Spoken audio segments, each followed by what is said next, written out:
નમસ્કાર. ચાલો એક સવાલથી શરૂઆત કરીએ.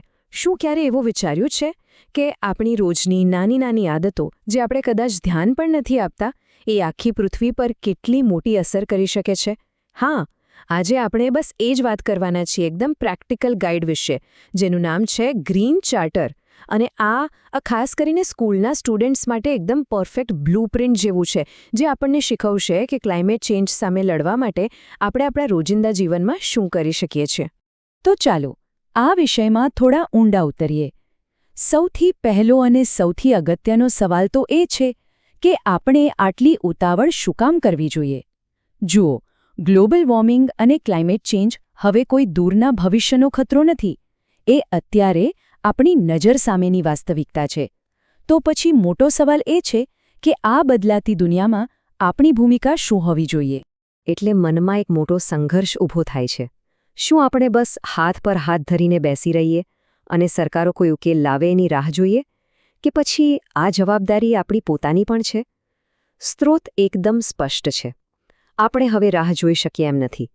દરેક વ્યક્તિએ પોતાની જવાબદારી સમજીને પોતાની જીવનશૈલીમાં ફેરફાર કરવો જ પડશે, કેમ કે આબોહવા પરિવર્તનના પરિણામો ખરેખર ખૂબ ગંભીર હોઈ શકે છે.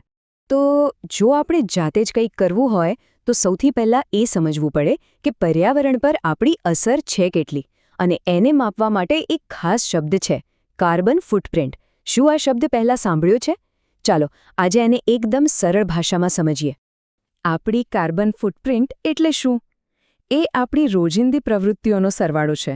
મતલબ કે આપણે જે વાહનો ચલાવીએ છીએ, જે ખોરાક ખાઈએ છીએ, જે પણ નવી વસ્તુઓ ખરીદીએ છીએ અને જે ઘરોમાં રહીએ છીએ, આ બધું જ ક્યાંક ને ક્યાંક વાતાવરણમાં ગ્રીનહાઉસ વાયુઓ છોડે છે.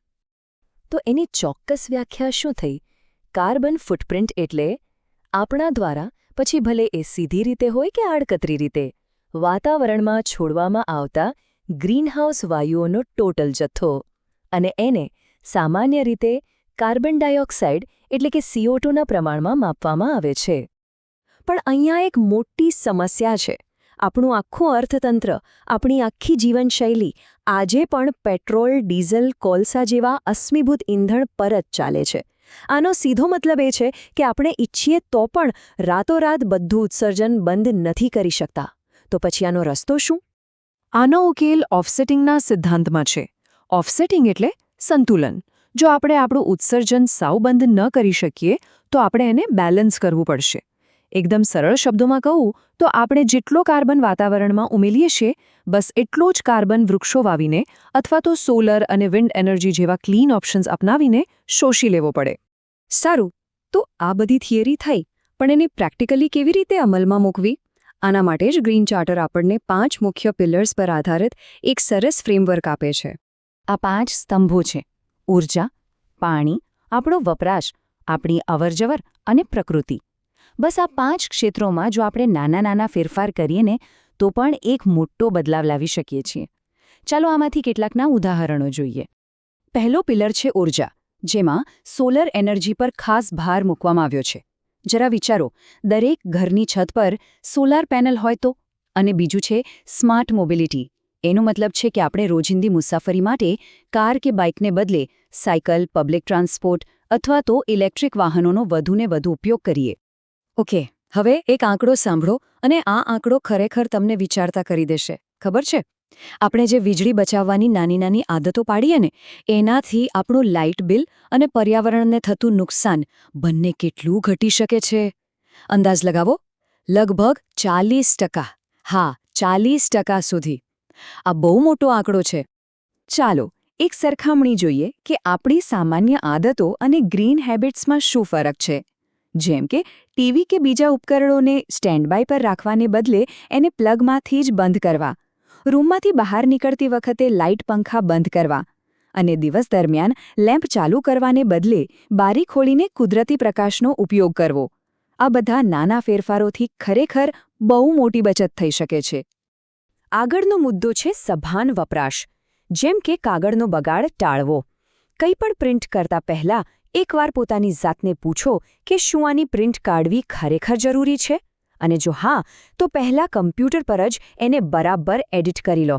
એવી જ રીતે શોપિંગ કરતી વખતે ઓછું પેકેજિંગ હોય એવી વસ્તુઓ અથવા તો રીફિલ પેક ખરીદવાનો આગ્રહ રાખો. અને હા, કચરાનું વ્યવસ્થાપન પણ એટલું જ જરૂરી છે. આ ચક્ર બતાવે છે કે કેવી રીતે ઘરનો ભીનો કચરો, જેમ કે ફળ, શાકભાજીની છાલ, એને આપણે કાળા સોનામાં ફેરવી શકીએ છીએ, એટલે કે એમાંથી ઉત્તમ ખાતર બનાવી શકીએ છીએ. આનાથી કચરાનો નિકાલ પણ થાય અને આપણી જમીનને પોષણ પણ મળે છે. આપણે વર્ષોથી પર્યાવરણ વિશે વિચારતા આવ્યા છે, પણ જેમ સમય બદલાય છે એમ આપણી વિચારસરણીમાં પણ બદલાવ લાવવો જરૂરી છે. હવે એ જૂના નિયમો કદાચ પૂરતા નથી. આપણે બધા સ્કૂલમાં 3R વિશે તો શીખ્યા જ છીએ. રિડ્યુસ એટલે કે વપરાશ ઘટાડવો, રીયુઝ એટલે કે વસ્તુઓનો ફરીથી ઉપયોગ કરવો અને રિસાયકલ એટલે કે એને રિસાયકલ કરવી. પણ એક મિનિટ માટે અટકીને વિચારીએ. જે રીતે, જે સ્પીડથી આજે પર્યાવરણને નુકસાન થઈ રહ્યું છે, શું એની સામે આ 3R ખરેખર પૂરતા છે? શું લાગે છે? જવાબ છે ના. એટલે જ હવે આપણે 3Rથી આગળ વધીને 6R તરફ જવાની જરૂર છે. જૂના 3Rમાં 3 નવા R ઉમેરાયા છે. રિપેર એટલે કે સમારકામ, રિક્લેમ એટલે કે પુનઃપ્રાપ્તિ અને રિસ્ટોર એટલે કે પુનઃસ્થાપન. આનો અર્થ એ છે કે હવે આપણે ફક્ત કચરો નથી ઘટાડવાનો, પણ જે નુકસાન થઈ ગયું છે એને સુધારવાનું છે અને પર્યાવરણને એના મૂળ સ્વરૂપમાં પાછું લાવવાનો પ્રયત્ન કરવાનો છે. તો સવાલ એ છે કે આ નવા સિદ્ધાંતોને આપણે આપણી ડેઇલી લાઈફમાં કેવી રીતે લાગુ કરી શકીએ? ચાલો જોઈએ કે આ નવા R આપણા જીવનમાં કેવી રીતે કામ કરે છે. રિપેર એટલે શું? મતલબ કે આપણી જૂની ઇલેક્ટ્રોનિક વસ્તુઓ જેમ કે ફોન કે ઘડિયાળ એને ફેંકી દેવાને બદલે રિપેર કરાવીને ફરી વાપરવી. અને રીસ્ટોરનું તો એકદમ સરસ ઉદાહરણ છે સાયકલ. જો ઘરમાં કોઈ જૂની સાયકલ પડી હોય તો નવી ખરીદવાને બદલે એને જ સાફ કરીને સર્વિસ કરાવીને ફરીથી ચલાવવા જેવી બનાવવી. અને અંતે આ આખી વાતનો સાર બસ એક જ વાક્યમાં છે. પર્યાવરણને બચાવવું એ કોઈ બહુ મોટી, અઘરી યોજના નથી. એની શરૂઆત આપણા એક નાના, સમજી વિચારીને લીધેલા નિર્ણયથી થાય છે. તો સવાલ એ છે કે આજનો આપણો એ નાનો નિર્ણય કયો હશે?